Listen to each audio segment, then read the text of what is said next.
What's up, guys? Mike here with the RWO PDR podcast, the real world order of PDR.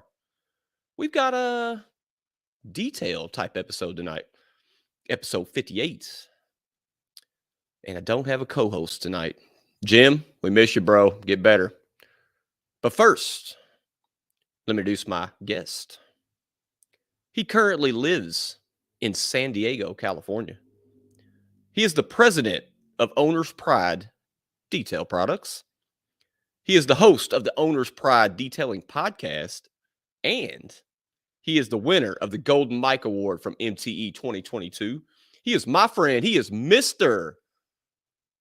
Dan Williams, everybody. What's up, Dan? Hey, how are you doing? Thank you for Man. having me. One real quick correction before we roll any further. Okay. I'm president of business development, not of the company in whole. Okay. I got you. Apologize for that. So we corrected that. So, well, how you doing, man? How's it going? Absolutely fabulous. Absolutely fabulous. Here in sunny Southern California. Oh, man, that's awesome. Fun fact about me, I lived in Oceanside when I was 6 years old. I now reside in Indiana. Not near as warm. Well, fact about me, I went to high school and college in Indiana. I know. I was going to ask you about that in the show. That's cool, man. You went to ISU or Indiana State, right? Yeah, Indiana That's State. Right. Sycamores, baby. Oh yeah. The armpit of America, Terre Haute, Indiana. Terre Haute. That's funny. I went to college in Vincennes. From there. Yeah. It's so cool, man. Well, hey, thanks for coming on the RWO PDR podcast. Now, this is a PDR podcast, and you happen to host a detailing podcast. I do. Owner's Pride podcast, and we're a detail supply chemical company, and we supply detailing products as well as ceramic coatings and the most compliant warranty programs in the detail aftermarket. Awesome. Well, we're going to get into that in a little bit because it's funny thing going on here in the den industry. We're getting into ceramic coating actually, so be a good topic to talk about tonight. So first, Dan, let's get everybody. Let's tell us a little bit about yourself so we get a background on you. Okay. Well, I in my 20s and 30s, I was a musician and I traveled around and played music. I got tired of being poor in my mid 30s, and I started a detailing business. I had that detailing business here in San Diego for close to 13 years. During that time, I'm one of those people who always takes advantage of an opportunity. Mm-hmm. So during that time, I became a consultant and then a regional manager. And then I sold my business and went to work full time at another company in the same space called OptiCoat. Okay. I worked my way up to vice president of business development at that company. And the guys at Owner's Pride, they were my customers when I was at that company. And when they started their own company, they tapped me to jump over and help them build this business. And that brings me to where I am today. I did a podcast back at Opti. And when I came to this company, I do a podcast there. I'm about to launch a fresh podcast actually, and take the one that we currently do down to 1 day a week, and then have one that's much more open to everybody, and it won't have a company name on it. So it'll be more exposure to everybody, no matter what products you use. Oh, wow, man. So how long have you been doing podcasting? About 5 years, maybe around 300 episodes or so. Oh, wow. That's impressive, man. Well, congratulations on winning the Golden Mike Award, man. That's pretty awesome. We had a winner in ours too, PDR College. They've been around about the same time, about 5 years. So congratulations to them. Congratulations to you. And, yeah, that's amazing, man. MTE was awesome, by the way. I don't know. How'd you feel? I know it's funny because you were behind me. You actually, our booths were back to back. So that was pretty cool. Yeah, we stayed busy the whole time. We just launched this company 2 years ago. We just had our 2-year anniversary in February. So this was really only the second show that we've done. We did the Southern Detailers Conference last year, which we'll be going back to again. Really fun little show too. But Mobile Tech Expo was a blast. It's just so many good people, and so fun now that COVID is subsiding. Yeah. So, that people are getting back together and you can go to those industry shows. That was the one they canceled. That was the first time I missed it since 2010. And it was a bummer, man. But, You know what, man? We came back strong in 2022. It was an amazing show. I had a great time. I mean, man, but I want to compliment your booth, man. Your booth was phenomenal. It was beautiful, man. I walked back and I was like, man, that looks good. And when I saw your Golden Mike Award, I was like, wait a minute, this dude's in podcasting. So I went up and we chatted for a minute. So yeah, man, that's awesome. So Yeah, you know, we actually won the best booth award at did Southern you? Detailers Conference last Oh, year, I didn't and know that. it got us a free booth spot this year at Southern Detailers Conference, Great, man. which is now put on by not only Daryl Lyons, who started that show in Lexington, Kentucky, but Hmm. also by the oh my gosh, I can't think of the name Hmm. of the people that put on Mobile Tech Expo, but the same company that puts on Mobile Tech Expo is part of it now too. Yeah, yeah. Sheldon K. Is Sheldon a part of that too? Absolutely. Yeah, yeah. Sheldon's a good dude, man. So yeah, I had a great time. I mean, I have an app called Dent Made, and that's what I was there, promoting. And yeah, man, that was really cool. We did Radio Row. I don't know if you did any podcasting. You're probably busy with your booth, but we did something new this year. We did do Radio Row. It's kind of cool. They set a little I don't know if you've seen it, but they set a little platform up for us. And also because I don't know about you, but I looked into detailing podcasts, and it's funny because people look at PDR and they're like, there's like 6 or 7 podcasts. I'm like, yeah, there's not just 1 or 2. There's like 6 or 7. Detailing same way. I looked up, I was like, oh my God, there's a bunch of them. So that's so cool, man. That's so good that we have so many media outlets, into our industry and help guys learn and get things. So yeah. Yeah, and for everybody out there who does put in the effort and does it, I mean, it takes a little bit of your heart to put yourself out there like that and kind of be a little vulnerable and exposed by putting yourself out there like that. So everybody who's doing it, there's plenty of time for people to put your voice in their ears. Yeah, absolutely. I knew anything I do, I know it's going to take a lot of work if you're going to do it right. And I had no idea how overwhelming it was going to be, but I've enjoyed every second of it, and I'll keep grinding. I'm sure you feel the same way. So, yep. So let me give you a little bit of background on me. Now I know this show we got you on. I usually don't talk about myself much on my show, but I used to detail cars a long time ago. I did it back in the dinosaur days, probably. So when I was detailing cars, I was in college. I was coming home from Vincennes, and I would work at my local car wash, and I was just a young kid trying to make a check each week, and I kept walking past the detail bay. We had like a 5-bay detail bay there at the car wash, and I met this guy named Doc, and Doc was he kind of taught me. He took me under his wing, and he taught me all his little tricks and secrets and how to buff a car. And I'm really thankful for that knowledge that he gave me then. And so I'd worked there for a while and left there, and then I started my own business doing body shop stuff and detailing. I know it's kind of weird combo, but did both, and then kind of went into I worked for a body shop. I learned PDR in 01, and then our body shop shut down, and they wanted to keep me at this dealership I was at, and they asked me have I ever detailed cars before. I'm like, yeah, actually I have. So I started detailing cars for my dealership and did PDR combo, and did that for like at least 3 or 4 years of my 7-year tenure there. So I what I was doing back then probably is not what you're all doing now. I mean, I was basically doing just a quick polish, clean interiors and engine cleaning. Now, what year are we talking about? How long ago? That was 2006, maybe 2004. Maybe let me get my time right. 2004 to 2008, because that's when I left there. Yep. So it's about 4 I years. started my detailing business in 04 also. In 04? Okay.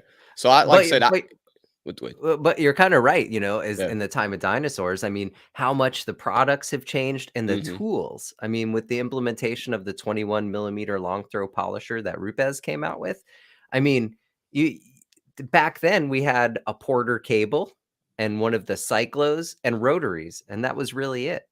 It's so much safer now to polish a car, and that was actually before ceramic coatings came onto the scene also. Wow. Yeah.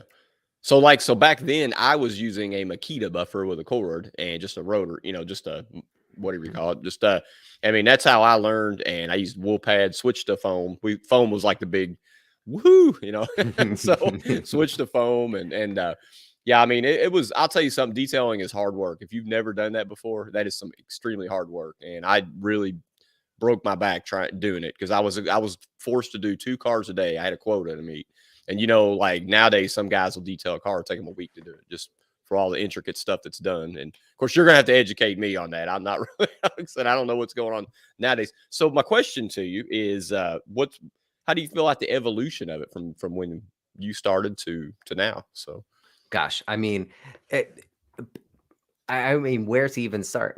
Back to the machines.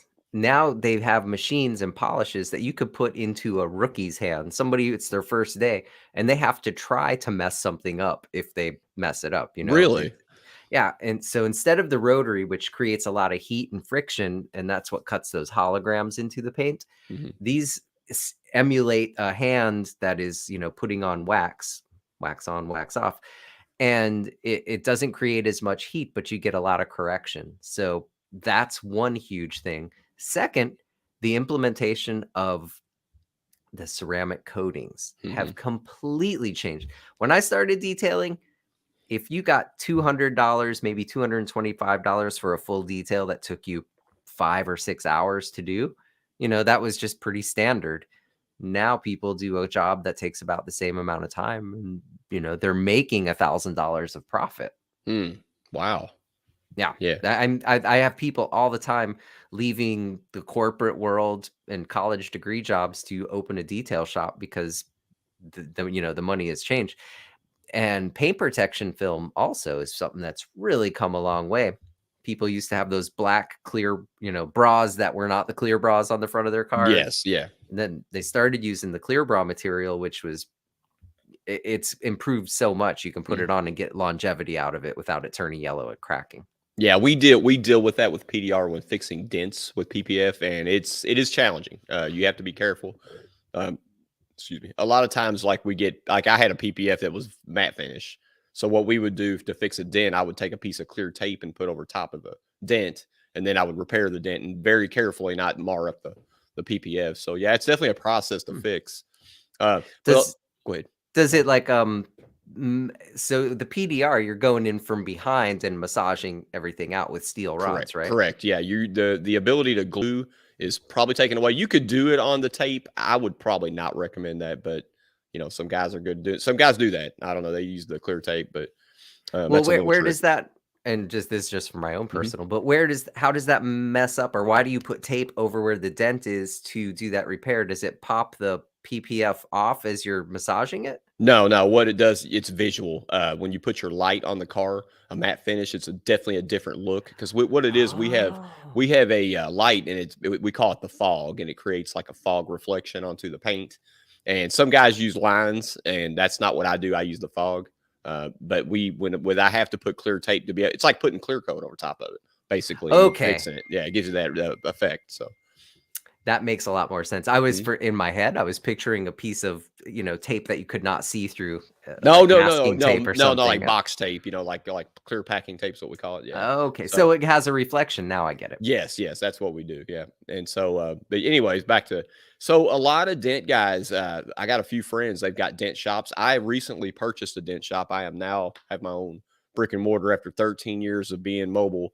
Now I've got some. Congratulations. Now, thank you, man. Appreciate that. Now we got some doors opening up. So a lot of guys are getting into ceramic coating. They're actually hiring guys to work for them full time and doing ceramic coatings and paint correction and things like that. So Oh, yeah, that's awesome. The ceramic, it really, you can't go through a tunnel car wash without it like flashing lights and going, ceramic coating is being applied to your car. yeah, They've really, really bastardized the word. they have. That's true. Everything's ceramic now. Even your beer, like you can get ceramic beer now. So I mean, everything is that way. Yeah, I went to my local car wash. Yeah, they offered me that, and I denied it. But they, I mean, just even like the sprays you buy at AutoZone now say ceramic on them, and we obviously know that's probably not a high quality product like what you guys are using in the industry. But Yeah, without doing all the prep work, you don't get the longevity. That's for sure. good point. Yep, very good point. Yep. Let's say hi to some of our listeners real quick. What's up, Joshua Dragos? What's going on, man? Kane Bailey, what's up, buddy? Let's see. Joshua said that was back to our MTE conversation. He was talking. That's his third one. Good job, man. What's up, Potter? Mr. Potter, howdy. Joshua says he listens to 2 detail podcasts right now. That's actually that's a good thing for PDR guys. I'm going to start listening to more, especially Owner's Pride. But I'm going to, because we do a lot of buffing. We do when we fix a dent. Sometimes we have to we dry sand. We use toll cut sandpaper is pretty much the norm. Some guys use body shop stuff, wet sand or whatever, but we use a dry sand called toll cut, and we use 2,000 grit. Whatever, some guys use 1,000. I think that's a little heavy. 3,000 over top the tube gives them nice, and then we buff them out. But I'm interested in getting a better buffer for my shop. I'm thinking about doing like a rotary type, like you were talking about, or something like. Yeah, those 21 millimeter long throw polishers, pretty key. You can get all that correction out of them, but you're not going to leave holograms, and you're not there. Again, you have to be really, really a fool to burn the paint with one of those. No, it can be done. Yeah, But yeah, you yeah. gotta try. I've heard that. So I've really got more into detailing because lately, because I actually service a detail shop. I do dent repairs for them, and the things they're doing there are just awesome, man. I'm like watching like I said, that polisher you just mentioned. They were kind of educating me on that a little bit, and yeah, I think it's good that MTE has detailing and dent repair and other stuff there, and I think it's good. Like this year, I feel like the detailers really came out. I feel like there was more detail, a lot more detailers than in the past. So, and I tell you, one of the things about the detail world, it's and that's Corey Stam. I know him. Hey, Corey. what's up, Corey? I'll tell you, one of the things about the detailing world in 2008, when the housing market collapsed, I bought a house that year. Second, when we had a global pandemic and the world got shut down, who worked all the way through that thing and had the best years that they've ever had? Detailers. I'm telling it's a I very bet. resilient industry. I mean, was paintless dent repair considered an essential business? Yeah, I mean, we stayed pretty busy as long as we were allowed to go to the places we service, or I think the retail shops took a little bit of a hit. I think just because of people scared to come in. Some dent guys actually stepped up to the plate and did a touchless drop off. They would you put your keys in a Ziploc bag, spray alcohol in it. They really went full blown on it, full masks. You never had to have interaction with the customer using credit card processors, things, whatever you could do estimates, email, send estimates through text or email. So a lot of guys had to do what they had to do. Mobile guys like me, man, my body shops were essential, and they were like, yeah, when you coming? You coming here Monday? Nice. Coming here Tuesday? So we did pretty well. I will say had a pretty good year. So. Yep. So for all those people who thought, us doing this car stuff that we're doing, were, car washers or whatever, we jammed right through. Yeah, man, that's great. I mean, I guess it's automotive stuff did, even body shops were busy, man. It was just, a lot, and that's what I noticed through the COVID stuff. So, yeah. So, anyways, Dan, let's get back to. Can you educate us on ceramic coatings just a little bit? A lot of us are not real familiar. I mean, I know what it is, but we don't really know how the process works and stuff like that. So, if you could explain that for us. Yeah. So there's kind of a couple different technologies with ceramic coatings. Well, I'm sure there's more than this, but overall, there's a resin-based ceramic coating, and then there's a solvent-based ceramic coating. Your resin-based ceramic coating, if you were to think of like sunscreen that you put on your skin, or almost like rubbing a honey onto a car, and that would be the resin. And within that resin, there are nanoparticles, generally of quartz, SiO2.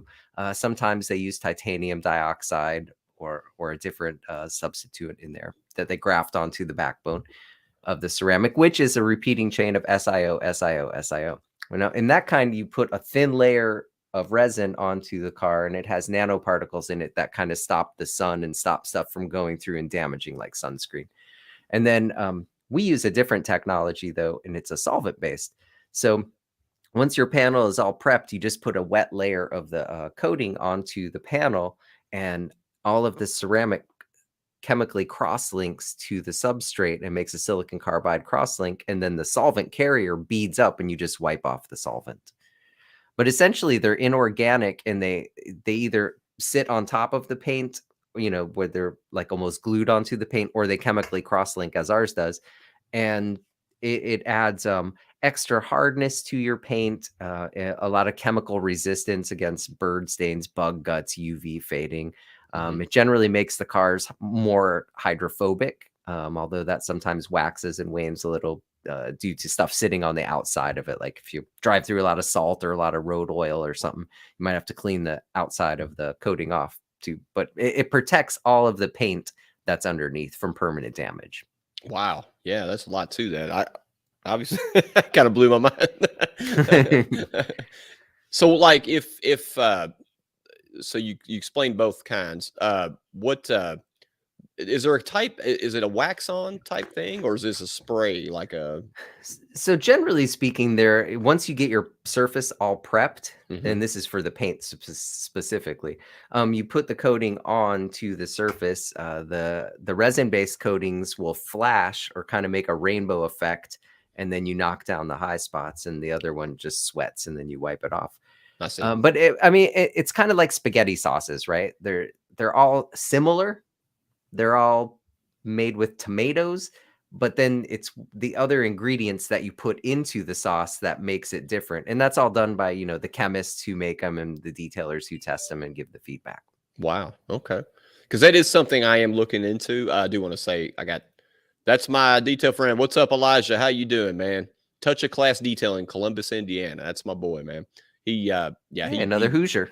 Yeah, oh yeah. We got a lot of Hoosiers in here. I got a question for you, Dan. Yeah. This is from Robert. Now he misspelled relieve. He meant remove it. So he says when you have to go ahead. I'm sorry. So all of these coatings, they all are permanent, semi-permanent. The only way that they get removed is via abrasion. So if you polish the hood or the panel, it will remove it, just like it'll remove the paint itself if you polish it long enough. Mm-hmm. But cool. They're all pretty much permanent, semi-permanent, and they're removed with abrasion. Yeah, we run into that when we do dent repairs. A lot of times I have to ask the customer if it's been ceramic coated. And don't get me wrong, sometimes I forget. I'm like, we get in there and we see a dent, we're like, cool. Get in there, we fix it, we're tapping on it, trying to, get it all smoothed out. And then we get sometimes we have to get the old sandpaper out, right? And then we buff it out. And then, obviously that ceramic coating has been, is now gone. So what would you recommend? I guess they would have to go back to their installer and have it re-put on for that panel. Is that the only way to correct that? Yeah, it really is. I know that's kind of a common sense question, but I just wanted to hear if there was any other way, but yeah, I guess so. Yeah. Generally you should be able to put it onto just that area, without having to, redo and repolish an entire panel. Yeah. Yeah.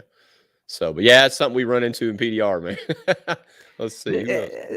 It's exciting to kind of think of expanding into the PDR world, because you guys are touching the cars and there's a ton of money to be made. And if you already have some detailing knowledge, or even if you don't, this could be a really cool addition. I think you guys do pretty darn well in PDR too, though, right? Yeah, I mean it's good. I mean, a lot of guys, like if you there's 3 different classes of, there's more than that, but you got your retail shop guy who's doing customer to dent guy, transactions. And then you got hail chasers. You got guys who chase storms. And then you got like mobile guys. Then you got guys who just do wholesale work. They just do car lot work. So, here's Matt Moore. This is Matt Moore has a shop in Georgia, in Duluth.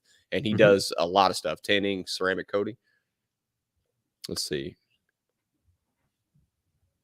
Yep, he's right. Absolutely. Wow. I do agree with that, Matt. Totally. Like I said, I'm new to my shop, so I'm still kind of getting used to the, figuring that stuff out. So, when you guys do paintless dent repair, does that go on to Carfax? No, or not no, unless, because it's minor. Not unless it's, anytime you put something on insurance, most of the time that goes on Carfax if you claim something. Yeah, if you do, like even comprehensive knowledge, it does do that. So, yeah, we do a minor dent on a door. I have software, DentMate, that I use, and I scan people's VINs in before I start on their vehicle, and I begin the customer check-in, and I start asking them questions, and they immediately freak out when they see me scanning that VIN. They think it's going to go to Carfax. That's a good question, right? Actually. But yeah, no, only your insurance provider will. If you make a claim on your insurance, we'll send that way. So. Yep. Let's see what else. We got another question here. If we have to glue pull it, it has to be removed. We actually had a talk about this. Go ahead. I'll let you answer that, Dan. It made me think of a little story that was a little bit off topic, but my buddy Mac He's our paint protection film trainer. Mhm. And we did a project in LA, in Bel Air, at a movie producer's house where he had to put paint protection film on this Lamborghini. It was actually the Lamborghini that Chris Brown beat up Rihanna in. I don't know. So anyways, I That got makes to it ride worth more around. money. Right, I got to ride around in this with this guy, Paul Rock, who's a producer, and that we were doing a project for. He did not abuse me while I was in the passenger seat. But what did happen is we went through this place and all these rocks came up and it made some chips on the front. So he decided he wanted to have it. We sent Mac out to do paint protection film on the whole thing, but the car was already coated. And he had a lot of trouble getting that paint protection film to stay on the car. Oh, I can imagine. Oh, yeah. Because so much coating. And then we put some letter work on there and it wasn't sticking either. That was really off topic, but it made me think of that and I laughed. So Yep. Robert, I do want to tell you, Mike Toledo has some great on his podcast. He had a great episode about pulling on ceramic coating. So go check that out, man. He definitely explains it really well. So, but yeah, let's see what else we got. But just for me, what's the answer? I would think that if it's a flat surface and you can get a suction cup on there, Well, that it should be okay. The glue tends to not stick very well onto ceramic coating.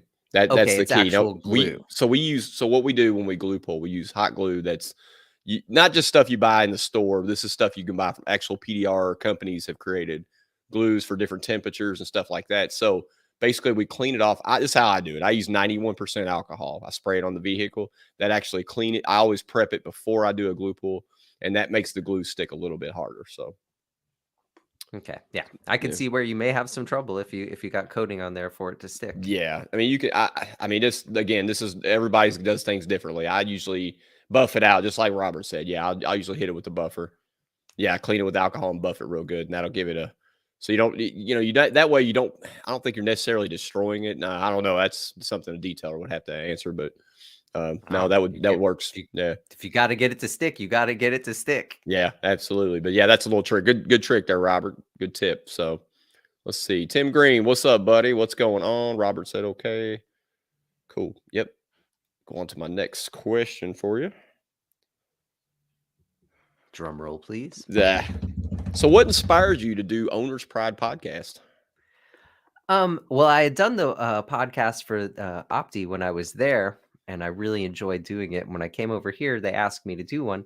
And funny enough, I actually was going to try to pawn it off onto our regional managers and have them do it, but they just didn't pick up the ball and run with it. And then they said, we need you to do it.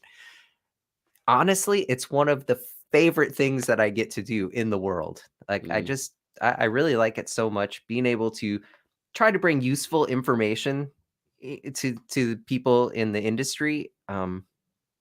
Be helpful. And I guess I kind of always wanted to be a DJ when I was a kid.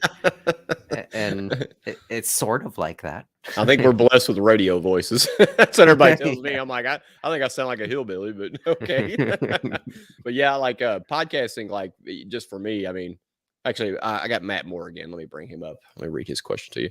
Whenever we glue pull in a vehicle with PPF, we lay either another small swat of PBF or packing tape over the top of the dent and pull the. Yeah, we talked about that earlier, Matt. I kind of explained to him that because I do it for visual. Yeah, but you can pull on the tape because we do that. A lot of times, another tip I got from another tech is if we have cracked paint on a car, so like say you're doing the rail of the vehicle, you can put packing tape over top of it, and it's a preventative. It doesn't necessarily mean it's going to work 100%, but you can put the glue on top of that and pull the tape. So, little trick there. Thank you, Matt, for mentioning that. Okay, do you have to take a course to do ceramic coatings? That's a very good question, actually. So, no, you don't. Having experience in detailing is good and important because you have to be able to prep the car, before you do it. Our coating is very easy to install. We say lay it wet and let it sweat. Like I said, all the chemical reaction happens underneath the solvent. And, I could take somebody who has not done it before and just go out on video and show them how to do it. We do have training classes that we're getting ready to start up in Omaha that are a quarterly training class that people can go to. But is it absolutely necessary? I mean, I think I could coach you over video, sit down for a while, and and do a video face to face like this and show you by example. And I think anybody could do it, really. Yeah, I was wondering if you had to be certified to apply it to a vehicle, but I guess really. Well, I mean, there's a vetting process, I'm Mhm. sure, with any of the companies. With ours, we do look at and make sure that you have a real business, because it's a professional product. So you don't want to just put it in anybody's hands, and that would devalue it as well. So you have Right. to have a business license and be a real business, some experience under your belt. We look for clean social media. Gosh, we don't want somebody who's, posting swastikas and terrible, bad stuff. We want to keep a Right, clean right. image. And but I can work with somebody who's newer in the industry or a seasoned veteran. Right. Explain now. This is a question I have. Explain me paint correction a little bit more. What are just some of the basic steps of that? So I think that everybody can't see it. However, detailers especially are cursed with looking at paint. Like, if you're a detailer, you can't not walk through a parking lot without being like, oh my gosh, look at the swirls in this paint. Oh my, look at the holograms on this paint. Look at the bird poop stain on this paint. It's probably the same for you when you walk through and you're like, dent, dent, dent, dent.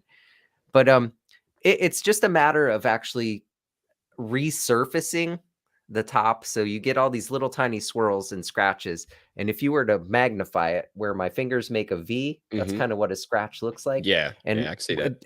often they're not even really bad, but what happens is the light comes in and it reflects out and it makes it stand out. So by the time you polish a scratch or those little swirls and take some of the edges down so they're softened, Hmm. um, it just goes away. And you want to have that really flat surface that has a lot of reflection to it without having a lot of those little micro marring and scratches in it. So paint correction is essentially just resurfacing, shaving off the top of the paint and polishing it so it has that high gloss and no scratches. Is that? I mean, assuming that's a lot of sanding and polishing and buffing out and to get it You flatter. know, Mhm. depending, it's really these new factory clear coat cars, they keep getting thinner and thinner. They're down to about 4 mils of thickness. Yeah. And most of your UV inhibitors are in the top 1/3. I have a really cool podcast coming up soon with a couple reps from PPG and Sherwin-Williams. Oh, So that'll be awesome, man. Hell yeah, yeah. That'd be a I'm going good to one. bring I'll some tune into that really one. good info. Hmm. But by the time you have, 4 mil of thickness, which is, gosh, maybe like the thickness of this piece of paper, Hmm. cardboard, like poster. Um, if you wet sand it and polish it, you're removing so much of it that your paint likely can fail a lot Yeah. sooner. Yeah, So we'd run into that too when we're sanding a dent. Like, I've noticed certain car manufacturers, this is just my opinion, but like Toyotas, they're very thin, the clear as to a Ford, which has it, to my opinion, has a lot of clear on it. But yeah. gosh, I see some, like, I have a little Mercedes A-Class, and it's Hmm. a denim blue. And if you look at the hood in the sun, you can kind of see through the color code on there. I Hmm. mean, they really are making these things thin. Hmm. It's true. Let's see. Roberts has some questions here. Let's see. Another one. Way do you prep the vehicle? Yeah, we just discussed that with. Let's see. Clay bar. I use a clay bar back when I detailed. So. So when you're going to do a ceramic coating, and Robert, we can absolutely talk about this offline too. I'll make myself very available. But you want to do a decon wash on a car before you put a ceramic coating. Actually, getting that paint as bare as possible so that chemical crosslink can happen is imperative. So what we do is we wash it with Eco Wash or soap. I'm an Eco Wash guy. Um, then after that, you want to use a Decon X or a ferrous oxide metal remover. They're thiol based. They smell like sulfur. They're kind of stinky. But what it does, when you have fallout on a car, the little nubs that are sticking up in my fingers are fallout embedded in the clear coat. When you use a clay bar, you shear everything off at the surface, but you still have inside like in the pores of your skin. And what the Mm, Decon X does is it kind of goes in there and melts it out. That's the stuff that turns red. So we use that in tandem with a clay bar or a clay mm, towel, interesting. and then rinse that off. And then I like to use a spotless, which is a mineral deposit remover. So we're getting the paint as bare as possible before you polish it. Then after you polish it, you need to use a paint prep, which our paint prep is a 70% alcohol solution with an added catalyst that assists in the cross linking. And that's going to assure that the paint is completely naked, no fillers in it. And you want to use a polish that does not have fillers, not like a lot of body shops use the 3M in the purple bottle that is just chock full of fillers. And Yeah, that's what we used to use. I don't use that anymore. I use another brand now. So, yeah. yeah, and I'm not bagging on them. It has its No. place in Yeah. the market, but its place is not to be put on before a ceramic coating, Right, because you right. gotta have that surface to cross link to. Yep. So I want to ask you another detailed question. This is just general knowledge, and most dent guys won't even need this. But how do you all approach an engine cleaning? Now, when I did it back in the day, of course, I was working for a car lot. I would spray degreaser on the engine as it was running and get it a little nice and hot, and I would spray it down and just let it sit. And I would take a pressure washer and just kind of be careful. I kind of go around the sides of the engine compartment, just kind of miss the center part so it doesn't. And I had pretty good luck with that, but I didn't know what are you guys doing nowadays to clean an engine? So it depends on where you are. First of all, I did a similar situation to that early on in my detailing career on an older Ford Ranger pickup truck. Mm-hmm. Well, there was a crack in the brake fluid holder, and I got water in the brake fluid holder, which ended up costing me a good bit of money to get that thing fixed. Yeah. I didn't do as much engines after. Now, you look at all of these engines nowadays, they all have a big plastic cover on them on all the new cars. You can't even really see the engine. So Yep. you can just go in there and rinse it off if you have proper drainage. Here in Right. Southern California, you cannot be a mobile detailer and just rinsing engines off in the road. Oh yeah. True. You just Yeah. you can't do that. So what I would do for situations when I had the job, I would use a dry vapor steam cleaner, a VX5000, which shoots Mhm. out steam, and you hold it about this far away, and I would have a towel and I would just wipe as I went along. Oh wow. Okay. Not the Yeah. most easy way to do it, and I could not do the bottom side of the engine, only the Mhm. top that I could reach. Yeah, where you could Um, sit when you pop your hood. Yeah. yeah. Yeah, that I didn't even think of. I mean, yeah, there is a lot of plastic covers now. So like I said, I did this a long time ago. So yeah. Yeah, that's cool, man. Awesome. Yeah. That great info there, man. So well, my last detail question is what do you see the future of detailing? Had you asked me this in 2004 when I started, I would have never said there's going to be a 21 millimeter long throw polisher. There's going to be something called ceramic coatings that's going to completely change how much money you can make. Yeah. Um, I wish I had that answer. I wish I was the fella who was the inventor of stuff. I try to keep a very open mind and be an early adapter. I don't know. I think one of the biggest things that's come in as of late, and I would imagine this, maybe your software does this also, Mhm. but the implementation of CRMs. Oh yeah, just we just had an episode. My last episode was shop launch, and that was what I use for my shop. So I yep. mean, gosh, that has changed everything, from keeping track of your customers to be able to organize them, keep notes on them, make appointments, send out email campaigns. I mean, there's I think that technology is going to keep developing and keep making life easier for the people who go for it, Right. which a So lot of people still haven't. yeah, I know.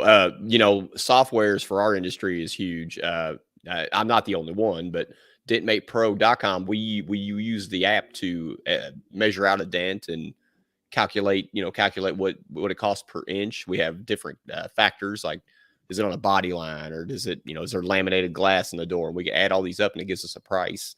I know detailing now has some apps that help estimate too. Now DentMate, we're more focused on the dent industry, and there is a section where you can put detailing, but it's very basic. It's actually more you're calling your number on it. So that's what we do. CRM systems are amazing. I'm not going to lie. I added this one to my shop back about 2 months ago. I went from five, I talked about in the last episode, I went from 5 reviews to almost 28 reviews in just a short amount of time. And I'm only at the shop 2.5 days a week. I'm not here 5 days a week yet. So yeah, Man, I highly recommend them. Yeah. was it kicking out a request for people to give you a review through your CRM? Yes. What it would do, basically, it would send them reminders to come here and remind them because I'm booking. We're booked out almost 2 weeks now, and I'm sending out requests. Letting people know when they're coming. Hey, your appointment's this day. Glad to see you. And when they get here, we do the repair. They're happy. I'm happy. They pay. We're done. and then I'll move it over to review, and then about 30 minutes later, it'll send them a review for Google, and then they'll just open up the link and write. A lot of people are writing stuff too. I mean, not just hitting the 5 stars, but they're actually writing stuff. So it's amazing. I agree with you 100%. Now, do you guys get a lot of calls in and you have to try to close those sales where people are shopping around? It's very prevalent in the detailing world where Yeah, somebody it's a struggle. I mean, a lot of times people send photos of their dents. I'm careful when I do that because I give them ballpark figures. I want to see it in person. I want to measure it out with my measuring stuff, my software. I want to do it right in front of them. I can be more of a salesman in front of them and explain to them what I'm doing.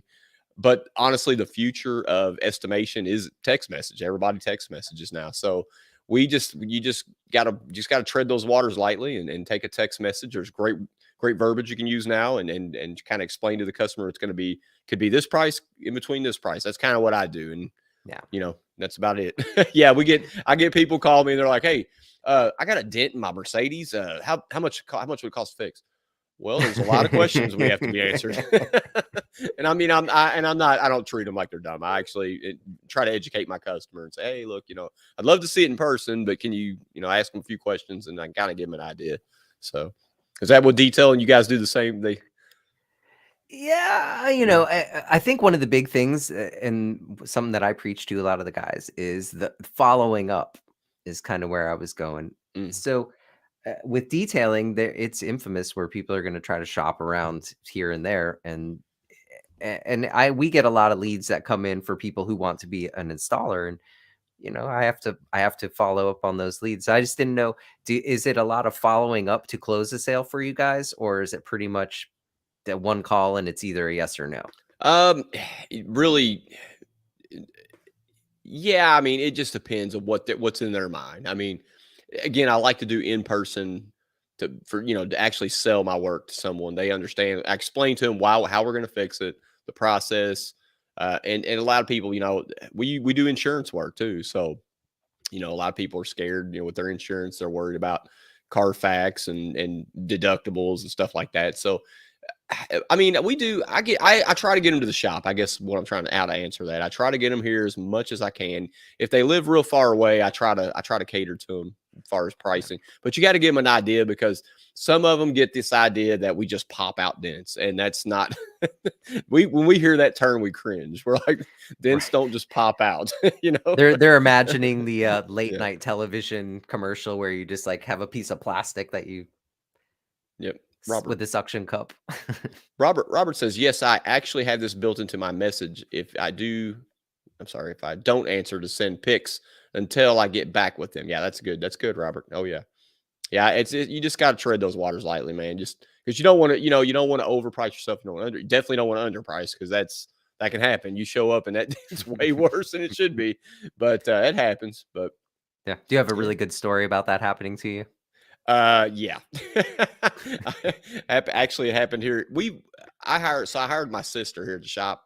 I trained her to estimate. She's doing the best she can. A lot of times she FaceTimes me when she has a customer here with a bigger dent. Small dent, she's good. She understands.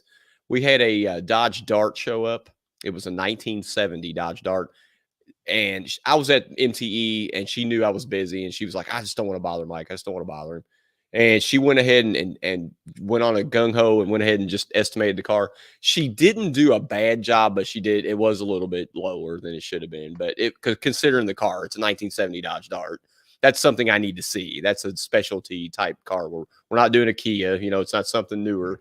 It's got a little thicker metal too. Yes, thicker metal. She didn't know. She did the best she could. And honestly, it worked out. We fixed it. It was all good. So.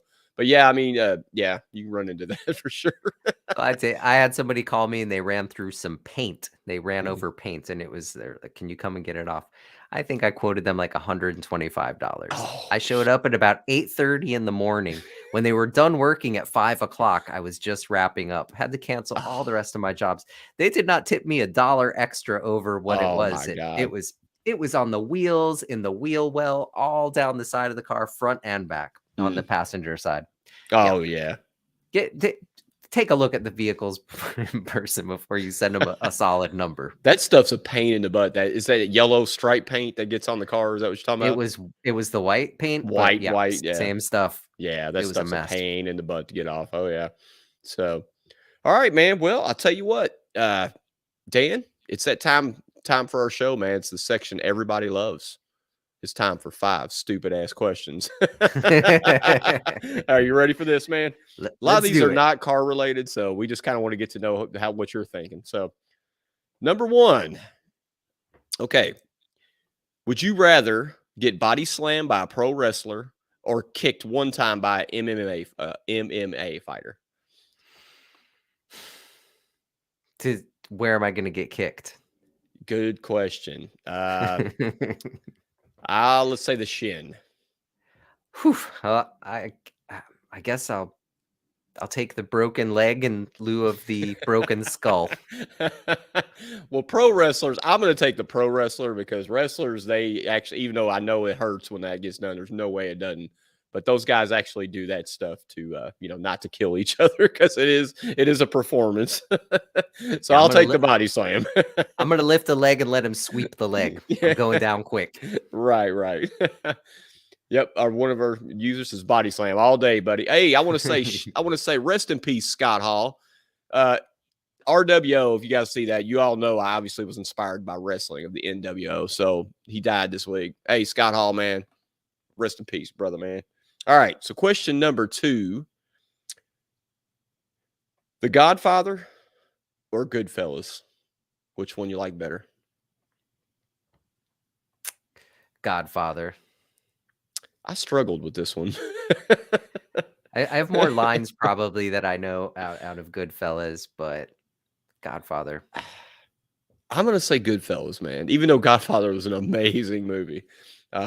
I like Goodfellas, Like I think man. of "Say hello to my little friend." Like that just comes when you say both of them. That comes to me first. Our Facebook user here, I don't know who that guy is. Both my people. I agree. I mean, it's hard to pick, man. So Robert wanted to say Scott Hall was from Orlando. I did not know that. So cool. James Bernard says Godfather. It's hard to pick, man. That's a tough question. So, all right. Well, let's move on to another one. Let's see. Question number 3. Who would play you in a movie about your life?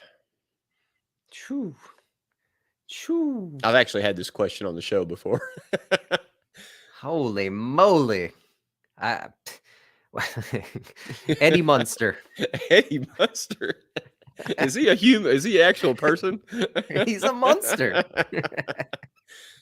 Eddie Munster. Nah, man. You got let me see. I don't even know what I'm talking about. Well, I mean, somebody did say something funny the other night. We had a podcast and they said I look like Liam Neeson. Thanks. Liam Neeson from Taken or what? Yeah. But let's see. Facebook user says Peter Griffin. They must be talking about themselves. I don't know, but Jonathan, what's up, Jonathan? Man, you got to like the StreamYard thing, man, so we can see you, brother, man. Jonathan's funny. He's on here all the time. That is funny. See, James has kissed the ring. I don't know what that means. He must be talking about the Godfather. All right, what's going? Oh, I got to answer that question. I did say Liam Neeson, but actually, I would love for Robert Downey Jr. to play me, but because I love Iron Man. But anyways, all right, let's go to question 4, man. Who is the one person you would like to have as a mentor? That's more of a serious question. Right now at this point, I would love to be able to sit down with Chris Voss, the author of Never Split the Difference. I love that book. I read it 3 times. Love that book. That's a great book, you guys. You're getting into sales, stuff like that. That's an amazing book. All right. So anyways, me personally, I right now I listen to a lot of podcasts outside of PDR. And Andy Frisella, man, if you haven't heard Andy Frisella, he the real MF, he is amazing. He had other podcasts called the MF CEO Project, and that was a great business podcast. It's called the Real AF. I'm sorry, the Real Andy Frisella, and now he's talking more about real life stuff, social stuff, and so. But yeah, if I could actually pay someone to coach me, it would be Andy Frisella all day long. He's the guy that created 75 Hard. You see all these guys doing that workout routine, or it's actually a mindset thing. But it's Jim Mitchell. That's my co-host. Hi, Jim. How are you, buddy? No, actually, I don't know if that's Jim or not. Juan Bichetta. I don't know who Juan Bichetta is. All right. Anyways, let's go on to our last question. So, what nickname have you been called but hate? But hate? I'm not a big fan of people calling me asshole, I guess. Yeah, that's not cool. That's not cool. You never had a nickname? Dano? Did anybody call you Dano or anything like that? No, I mean, I guess had some people call me Pelon, but Pelon? it's pretty fitting because I got no hair. Mine was, I didn't really hate my nicknames, but I couldn't stand being called Glidey. My last name's Glidewell, so everybody called me Glidey, which it was okay. I mean, it wasn't the worst thing. But everybody calls me Mike G. I don't know. I don't really in the PDR industry. I don't really refer to myself as that. But a lot of people ask me that. They're like, everybody used to call me Mike G back in the day. So, oh, Jim is. I'm sorry. That went over my head, dude. Jonathan, that Jim is a mentor. Yes, Jim is an amazing mentor. Jim he has realworldpdr.com training site. He does in-person coaching for PDR. Jim's an amazing guy. And Jim, we hope you get better, man, for sure. We miss you, brother, man. Let's see, burger. I don't know what that means. So, well, anyways, I guess that concludes our show. Man, thanks again, Dan, for coming on. Whenever we get finished up with the show, I'll let you have the podium if you want to say anything to the audience. Got it. Now? Nothing? Yeah, absolutely. Yeah, you got the podium right now. I thought you said after we get done. No. We're finishing up now. Go ahead. I'm sorry. Now I'm with you. If anybody is interested in ceramic coatings or bringing ceramic coatings into your business, ownerspride.com, just click on become an installer and we'll get right with you. If you have any questions, I'm more than willing to take time with anybody. You can get a hold of me at 619-952-4814 or Dann Williams on Facebook. I do host the Owner's Pride podcast, so check that out. We try to put a lot of good information on there for you too.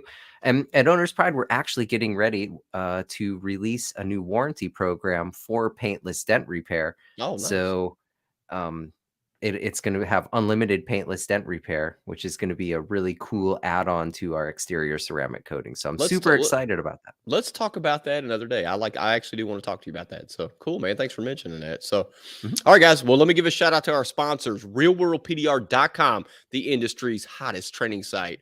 Respect the crowns. And you guys don't forget about dentmatepro.com, your simple solution for invoicing and estimating. And you guys in Australia, don't forget about dentmate.com.au. It'll make you more Aussie dollars. You heard me? All right, guys. Dan, thanks again. That's my little thing I do at the end. But Dan, thanks again for coming on, man. You guys check out Owner's Pride podcast. Check out ownerspride.com. And next time you're at MTE, whatever that'll be again, we know Orlando will be next year. Check him out. Come up and talk to him. And yeah. So congratulations on winning that golden mic, man. I'm trying. I want to win it so bad. So cool. So cool. All right, guys. RWO for life. Peace.